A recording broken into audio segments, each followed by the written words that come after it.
આપણા જીવનના 5 સંકેત દર્શાવે છે કે ભગવાને તમારી પ્રાર્થનાને સાંભળી લીધી છે। ભગવાન અને માણસ વચ્ચે અતૂટ સંબંધ છે। ભગવાન દરેક વ્યક્તિની કાળજી રાખે છે અને ભગવાન દરેક સમયે મનુષ્યની સાથે છે। ભગવાન તેના સાચા ભક્તને ક્યારેય દુઃખમાં જોઈ શકતા નથી અને તેના ભક્તને ક્યારેય એકલા છોડી શકતા નથી। ઘણીવાર ભગવાન તેના ભક્તોને કોઈને કોઈ રીતે ટેકો આપે છે અને આપણા જ્યોતિષશાસ્ત્ર અનુસાર ભગવાન ચોક્કસપણે ભક્તને તેની હાજરીનો સંકેત આપે છે અને ભક્તની પ્રાર્થના કોઈને કોઈ સ્વરૂપમાં ભગવાન સુધી પહોંચે છે। કયા છે આ 5 સંકેત, ચાલો જાણીએ।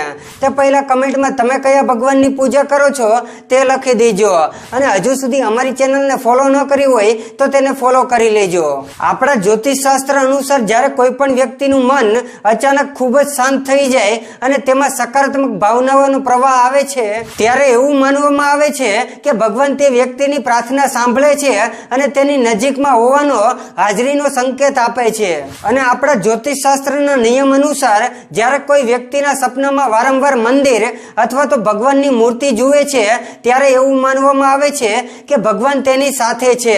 આવી સ્થિતિમાં ખૂબ જ જલ્દી તમારા જીવનમાં ખૂબ જ જલ્દી ખુશીઓ આવવાની છે અને જો બ્રહ્મ મુહૂર્તમાં તમારી ઊંઘ ઉડી જતી હોય તો એવું માનવામાં આવે છે કે ભગવાન તમારી પ્રાર્થના સાંભળી લીધી છે અને જલ્દી તમારા જીવનમાં ખુશીઓ આવવાની છે। અને જો તમે સવારે ક્યાંક જતી વખતે રસ્તામાં કોઈ બાળક હસતા જુઓ છો તો એવું માનવામાં આવે છે કે ભગવાને તમારું સાંભળી લીધું છે અને તે દર્શાવે છે કે તમારું જીવન સારું જવાનું છે।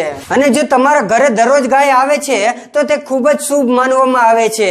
એવું માનવામાં આવે છે કે ભગવાને તમારી પ્રાર્થના સાંભળી છે।